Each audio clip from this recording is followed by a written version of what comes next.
2013 সালে শাপলা চত্বরে হেফাজতে ইসলামের সমাবেশে নির্বিচারে হত্যা ও লাশ গুম করে গণহত্যা ও মানবতা বিরোধী অপরাধে অভিযোগ এনে সাবেক প্রধানমন্ত্রী শেখ হাসিনা সহ 24 জনের বিরুদ্ধে আবেদন করা হয়েছে।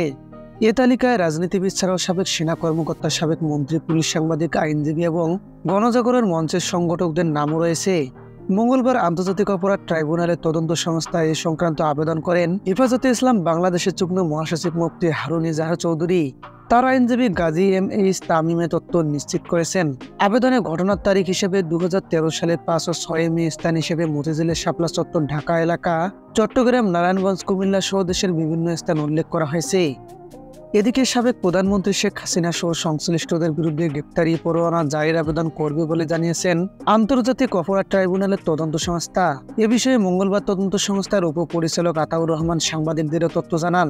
মুফতি হারুন ইজাহার চৌধুরী আবেদনে অপরাধের ধরনে বলা হয়েছে, হেফাজতে ইসলামের আন্দোলনকারী নেতাকর্মীদের সমন্বয় বা আংশিক নির্মূল করার উদ্দেশ্যে 1 থেকে 24 নম্বর আসামিদের নির্দেশে পরিকল্পনায় অন্যান্য আসামিরা সহব্যাপী ব্ল্যাকআউট করে টিভি চ্যানেল সম্প্রচার বন্ধ ও নিয়ন্ত্রণ করে আগ্নেয়াস্ত্র দ্বারা নির্বিচারে গুলিবর্ষণে হত্যা, লাশ গুম করে গণহত্যা চালায় এবং মানবতা বিরোধী অপরাধ সংগঠিত করে। বৈষম্য বিরোধী আন্দোলনে গণহত্যার অভিযোগে সাবেক প্রধানমন্ত্রী শেখ হাসিনা সহ সংশ্লিষ্টদের বিরুদ্ধে গ্রেপ্তারি পরোয়ানা জারির আবেদন করবে আন্তর্জাতিক অপরাধ ট্রাইব্যুনাল তদন্ত সংস্থা। নিহত 3 শিক্ষার্থীদের পরিবার পৃথকভাবে গণহত্যার অভিযোগ এনে এই আসামিদের বিরুদ্ধে 3টি আবেদন দায়ের করেছে।